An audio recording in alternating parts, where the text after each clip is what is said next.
وَلَسَوْفَ يُؤْتِيكَ رَبُّكَ فَتَرْضَىٰ ان قریب محبوب آپ کا رب آپ کو ایسی ایسی نعمتیں عطا فرمائے گا کہ آپ راضی ہو جائیں گے۔ اس آیت کریمہ کا شان نزول کیا ہے اسی کو سماعت کر لو، خود حسیس ہو جائے گی۔ ٹھیک ہے، سن میں تو سنو، آپ جانتے ہو کہ رسول اللہ صلی اللہ علیہ وسلم کو اپنی امت سے بہت بھالواسا، اور কোথা বলে গে তো আমি কোথা বলবো না, যদি আপনারা কোথা বলবেন তো আমি বলবো না। মন দিয়ে প্রাণ দিয়ে শুনেন, চোখ বিদার করো। बहुत दिन के बाद मिले हो, साल भर के बाद मिले हो, तो मैं चाहता हूं तुम मुझे देखो मैं तुम्हें देखूं, ताकि ये देखना चीन में बदल जाए। हम तुम्हें चीन ले, तुम हमें चीन लो, क्योंकि कल मैदान महशर हमें तुम्हें फिर मिलना है। हो सकता है कि तुम मेरे काम आ जाओ या मैं तुम्हारे काम आ जाऊं।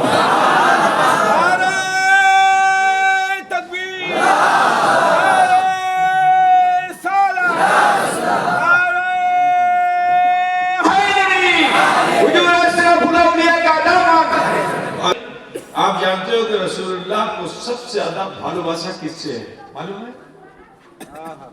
سب سے زیادہ حضور کس کو بھالواستے ہیں آپ لوگوں کو معلوم ہے؟ سب سے زیادہ حضور صلی اللہ علیہ وسلم اپنی امت کو بھالواستے ہیں، ہے نا؟ اور یہاں ایک بات بتا دوں، کیونکہ آج کل کا کچھ چیز سماج لوٹا تھالی لے کے ادھر ادھر گھومتا ہے اور سماج کو سکھاتا ہے، اسکولوں میں بھی بتاتا ہے چھوٹے چھوٹے بچوں کو۔ 40 سال بعد حضور کو نبوت ملی۔ کب ملی نبوت؟ 40 بچر پورے حضور نبی ہوئے۔ ٹھیک، جب ہرا میں گئے اور وہاں اللہ تعالیٰ نے آپ کو نبوت دے دی۔ میں تھوڑا سا اس کو ایکسپلین کر دوں، سنو، اور اس کے بعد بولتا کیا ہے؟ یہ 40 سال تک حضور اے متن چلے جیتے متن آمی آچی، اے متن چلے جیتے متن آمی آچی۔ 40 سال بعد اللہ نے ان کو نبی بنایا، نہیں تو جیتا متن آمی شیٹے متن انہیں بڑو بھائی ہمیں چھوٹو بھائی، ایسا لوگ بولتے ہیں نا۔ کیوں بھائی بنگلہ ہماری کچھ ٹھیک ہو رہی ہے؟ تمہاری وجہ ان کو بہت کشٹ کرنا پڑتا ہے تاکہ آپ بوجھ جاؤ، ٹھیک ہے؟ اب سنیے،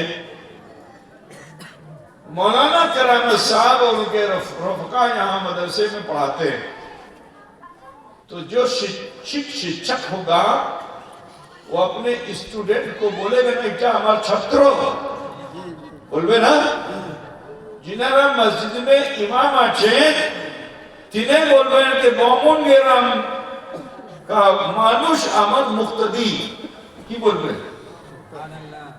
کی بولبے نا آمد مقتدی کی پیر صاحب آشبے پیشہ بولبے کہ باپن گرام میں آمد بیشی بیشی مرید آچھے بولے گا کہ نہیں بولے گا؟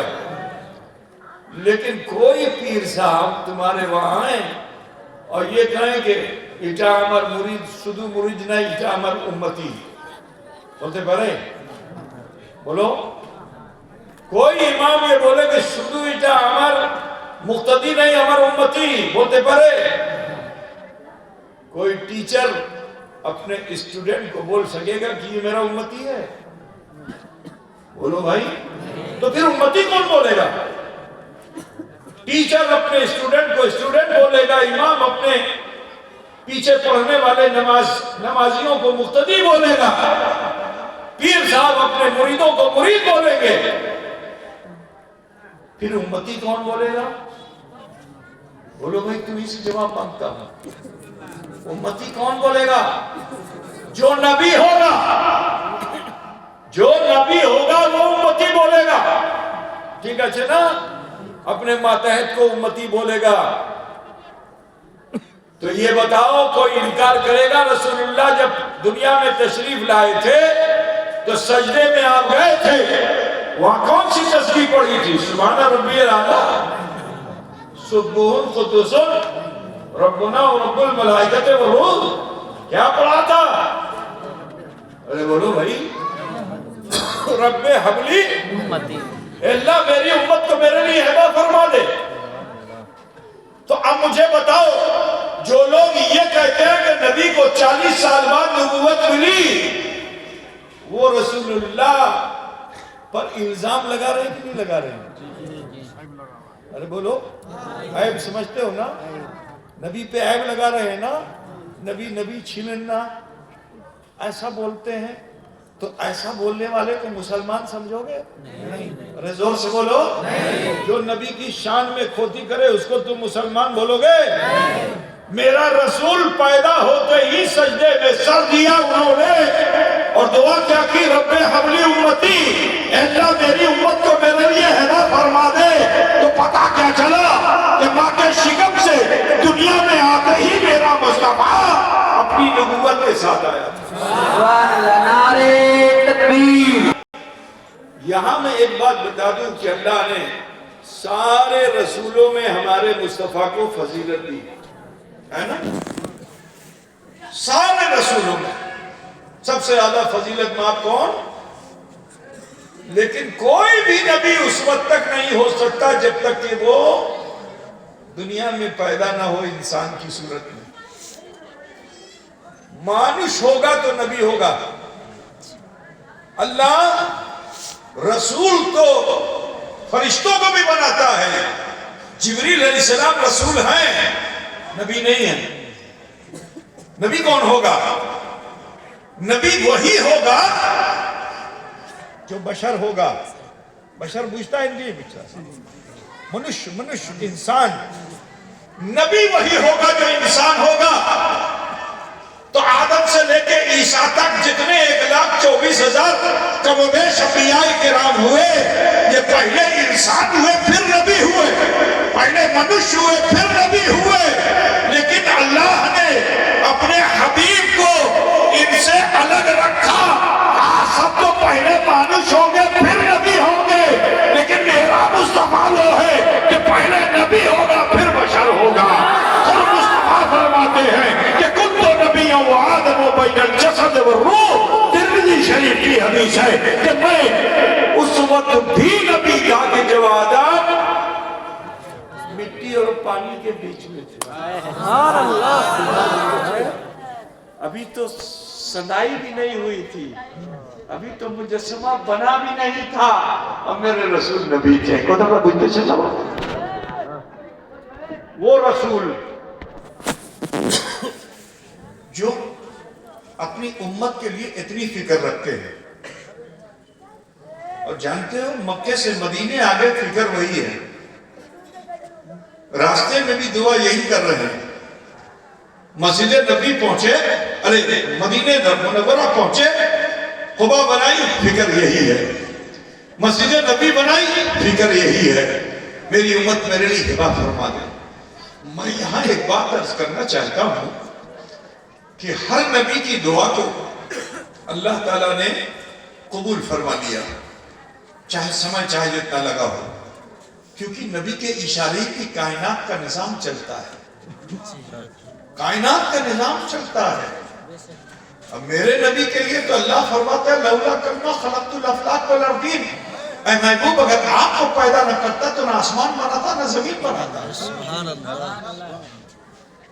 اور میرے مصطفیٰ کا مقام ایسا ہے کہ اعلیٰ حضرت کے شعر سے سمجھو کہ فاضل بریلوی فرماتے ہیں کہ چاند جھک جاتا جدھر انگلی اٹھاتے مہد میں. پالنا ہوتا ہے نا کیا بولتے ہیں جھولا بچے کو لٹاتے ہیں نا. جھولا چھلا اللہ کو لٹاتے ہیں نا اس میں اس کو کیا بولتے تم لوگ؟ جھولا ہی بولتے ہو نا. گنڈولا بولتے ہیں. گنڈولا بولتے ہیں. گنڈولا ہے نا. تو حضور کو بھی جو ہنڈولے میں لٹایا جاتا تھا بچپن میں تو اللہ کے رسول صلی اللہ علیہ وسلم کبھی انگلی ادھر کر دیں کبھی انگلی ادھر کر دیں. بچے لوگ کرتے نا کبھی ہاتھ ادھر کر دیا کبھی ہاتھ ادھر کر دیا. تو وہ جو چندرو تھا نا پورنما کا چاند جب وہ مصطفیٰ کو دیکھتا تھا بچپن میں تو ذرا سوچو کہ جب بچپن میں میرے مصطفیٰ کی انگلیوں میں یہ پاور ہے تو بچپن میں کیسا پاور رہا ہوگا. برادران اسلام اعلیٰ बशारत फरमाते हैं कि चांद झुक जाता जिधर उंगली उठाते पहले में क्या इशारों पर ही चलता था। चलो आप जानते हो इशारा करते तो चाल इधर आ जाए, इशारा करते तो चाल इधर आ जाए। और फिर जब 55 में बचपन से 55 जब हुआ तो मक्के के बाशियों ने ये कहा कि यदि अपनी नबी अच्छे तो चांद को भेंगे दे दे, चंद्रो भेंगे दे। तो मेरे नबी ने फिर इशारा किया। जरा ख्याल करो मुसलमानों कि नबी ने तो इशारा किया तो उनके इशारे को चांद समझता है कि हमें झुकना है कि फटना है। कुदरा बुझते से ना बचपन में हुजूर ने उंगली का इशारा किया इधर झुक गया, नबी ने इशारा किया इधर झुक गया। जरा सोचो कि वो मखलूक चांद आसमान में है और रसूल पाक कहां हिंडोले में है। इशारा करते चांद समझता है कि हमें क्या करना है, कि नबी की मर्जी क्या है। तो नबी की मर्जी होती इधर झुक जाए तो इधर झुक जाता, नबी की मर्जी होती इधर झुक जाए इधर झुक जाता। लेकिन जब ऐलान नबूवत फरमाया और मक्के के लोगों ने कहा यदि आपकी नबी अच्छे तो ये चांद को फाड़ दीजिए, तारपुर हमें मान लो कि आपकी नबी अच्छे। तो कुरान पाक ने हुजूर की उस अदा को इस आयत करीमा में महफूज कर लिया कि इक़्तरबती साअत वंशक़्क़ल क़मर, वो घड़ी आ गई जब चांद दो टुकड़े हो गया। तो कहना यह है कि चांद हैवान नातिक नहीं है, उसमें समझने की सलाहियत नहीं है, उसमें बोलने की सलाहियत नहीं है, लेकिन वो चांद हमसे कितना ज्यादा समझदार है कि नबी के इशारे को समझता है ना, कि हमें फटना है कि झुकना है, हमें चिर जाना है या झुक जाना है। लेकिन अफसोस है मुसलमानों, मेरे नबी ने जिंदगी जीने का जो ढंग दिया, इरशाद फरमा कर तुम्हें पेशाब खाने में जाना है तो कैसे जाना है, पैखाने से निकलना है तो कैसे निकलना है, ठीक, लेटरिन में जाओगे तो कैसे जाओगे, बाहर निकलोगे तो कैसे निकलोगे, मस्जिद में जाओगे तो कैसे जाओगे, बाहर निकलोगे तो कैसे निकलोगे। दुनिया का कोई रिफॉर्मर इतना सिक्खा दे के नहीं गया जितनी सिक्खा उम्मते रसूल को जनाबे मुहम्मदुर रसूलुल्लाह ने दे दिया। लेटना है तो कैसे लेटो, पहले दाएं लेटो फिर बाएं लेटो, उठना है तो कैसे उठो, बोलना है तो कैसे बोलो, ठीक है। तो मेरे रसूल ने तो तुम्हें सारी शिक्षा दे दी, लेकिन आज ये इंसान जो हैवाने नातिक है, जो बोलने समझने की सलाहियत रखता है, लेकिन कितना बड़ा नासमझ है कि रसूलुल्लाह ने तो तुम्हें जिंदगी का हर शोबा दे दिया, लेकिन अफसोस है कि तुम्हें याद नहीं है, तुम्हें ख्याल नहीं। जो तुमसे अच्छा तो वो चांद है कि जो नबी के इशारे को समझता है कि हमें चिर जाना है या फट जाना है, हमें झुक जाना है या फट जाना है, वो चांद समझता है। लेकिन आज अफसोस है कि ये मुसलमान नहीं समझता है। जब तक ये मुसलमान समझता रहा, सुनो, जब तक ये मुसलमान नबी की दावत पे अमल करता रहा, शराब पीता था छोड़ दिया, जुआ खेलता था छोड़ दिया, ज़िना करता था छोड़ दिया, जुल्म करता था छोड़ दिया, बुराइयां करता था छोड़ दिया, नफ्स के किसी भी काम को करने से ये, जब ये मुसलमान जो उम्मत रसूल है इसने छोड़ दिया, तो जानते हो इनका पावर क्या हो गया? इनका पावर ये कि बाघ का काम है फाड़ देना। बाघ का काम क्या है? फाड़ देना। लेकिन ये आशिकाने मुस्तफा जिन्होंने तबीयत पे नहीं मुस्तफा की शरीयत पे जीना पसंद कर लिया, तो तुम्हारे इसी बंगाल का अदाउल हक उसने जमाने को बता दिया कि मैं शरीयत पर ऐसा पाबंद हूँ कि शेर की सिफत है फाड़ खाने की, लेकिन मुझे जब शेर देखेगा तो कुत्ते की तरह तुम हिलाता हुआ दिखाई देगा। मुझे सवारी करने के लिए किसी घोड़े की जरूरत नहीं होगी, वो शेर की सवारी करेगा। बुझते सुनना बाबा। तो जब तक मुसलमान शरीयत पर गामजन था, शेर गुलाम बन गया। सांप का काम था डस लेना। सांप क्या है? वो तो उसका काम ही डस लेना। सिद्दीक अकबर को डस लिया कहां? अरे बोलो भाई, सिद्दीक अकबर को नहीं छोड़ा सांप ने, तुम्हें कहां से छोड़ेगा? बोलो भाई, सांप का काम है डसना। क्या बोलते हैं डसने को? तुम्हारी भाषा में क्या बोलते हैं? फू करके मारता है, क्या? छबल। देखो एक भाषा जबान मालूम है ना, छबल करता है ना। सांप का काम है डस लेना, लेकिन शरीयत मोहम्मदी के अगर कोई आशिक आ जाए कि मुस्तफा ने जो हमें दी है शरीयत उस पर अमल करेंगे, तो शेर सवारी में आ जाता है और सांप कोड़ा बन जाता है। सांप क्या हो जाता है? कोड़ा बुझते से कि नहीं? छड़ी। अरे छड़ी दूसरी चीज होती है, कोड़ा चाबुक। देखो ये, अरे तुम्हारा बाबू ग्राम वाला आदमी बहुत समझदार है, समझ गया कि नहीं? जब तक मुसलमान शरीयत पर था तो हर जगह कामयाबी। मैं तुम्हें बताऊं, स्पेन एक जगह है, मालूम है आप लोगों को? स्पेन। और उस स्पेन को फतह करने वाले लाखों लोग नहीं थे। तारिक बिन जियाद की क़ियादत में कुछ लोग गए थे, कश्ती पे, नौका पे गए थे। अब जब स्पेन के किनारे पहुंचे तो तारिक बिन जियाद ने हुक्म दे दिया, नौका जला दो, नौका जला दो। आज अगर बंगाल में कहा तो सब लड़ जाते, तुम सरदार नहीं, छोड़े क्या नाम है? नौका जला दो, नौका जला दो, हमें वापस घुरिए। क्या मतलब हमें घुरी क्या वो? तुम सरदार नहीं, तुम्हारे को था हमें मानबो ना। लेकिन नहीं, जब कायदे इस्लाम कोई बन जाता है तो हम जाहिरी असबाब को नहीं देखते, उस कायदे इस्लाम के हुक्म पर चलते हैं। तो सिर्फ 350 मुसलमान आए थे। कितने? 350 मिलिट्री मुसलमान। और उन्होंने आने के बाद नौका को जला दिया, नौका को जला दिया। किसी एक भी मुसलमान ने ये नहीं कहा कि नो तुम ये नौका जलाए, अभी के मतलब बाड़ी जाओ। जानते उस वक्त यही कहा, सुनो अल्लाह ने हमारे लिए सारी जमीन को पाक कर रखा है, ये दुनिया हमारे लिए अल्लाह ने बनाई पैदा की है। हम जहां जाएंगे वही हमारा घर है, वही हमारी जमीन है।